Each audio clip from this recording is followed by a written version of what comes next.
Assalamualaikum warahmatullahi wabarakatuh. Saya ingin menerangkan tentang pengurusan sisa pekerja dalam usaha mengurangkan penggunaan plastik. Sisa pekerja merupakan hasil buangan daripada aktiviti sosioekonomi manusia yang mempunyai sifat kotor dan dianggap tidak berguna, dan pengurusan sisa pekerja adalah antara masalah utama yang dihadapi oleh kebanyakan bandar di negara yang membangun.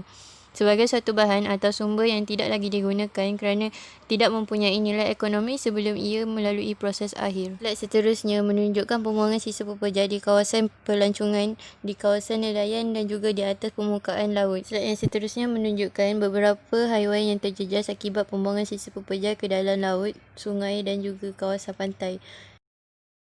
Antara usaha yang boleh kita lakukan dalam usaha mengurangkan penggunaan plastik. Yang pertama adalah kempen Kita Semula. Pihak kerajaan telah membina pusat Kita Semula di seluruh negara untuk memudahkan masyarakat bagi mengumpulkan bahan buangan yang boleh dikitar serta mengurangkan penggunaan plastik. Penyebaran maklumat dengan mengedarkan majalah, buku dan jurnal kepada orang ramai supaya masyarakat dapat maklumat yang sebenar. Seterusnya menerbitkan laporan tahunan mengenai kualiti alam sekeliling juga antara salah satu cara untuk mengurangkan penggunaan plastik.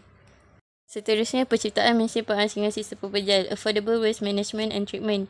Hal ini berjaya menukarkan 75% daripada 100 tan sampah sarat kepada bahan Kita Semula.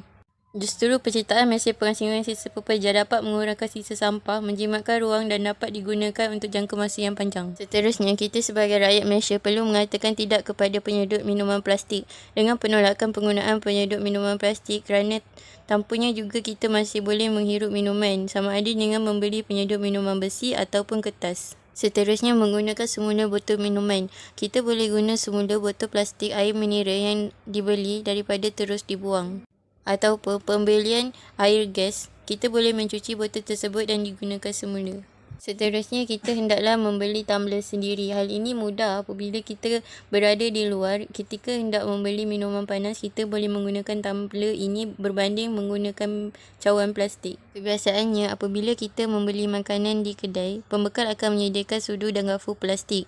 Oleh itu adalah lebih baik sekiranya kita membawa sendiri sudu dan gafur yang lebih banyak kebaikan, termasuklah isu kebersihan. Tambah-tambah lagi dapat mengurangkan penggunaan plastik. Usaha yang seterusnya dalam mengurangkan penggunaan plastik adalah menapau makanan menggunakan bekal sendiri, kerana kebanyakan pembekal makanan akan menyediakan makanan di dalam polystyrene. Ini adalah contoh terbaik yang kita boleh lihat apabila kafe di IKEA menggunakan polisi membawa bekal sendiri jika ingin tapau makanan. Seterusnya, kita juga diingatkan untuk membawa beg Kita Semula apabila pergi ke pasar raya atau ke tempat membeli belah. Kita hendaklah sentiasa simpan beg Kita Semula di dalam kereta atau masukkan ke dalam beg kerana kita tidak akan tahu apabila kita memerlukannya.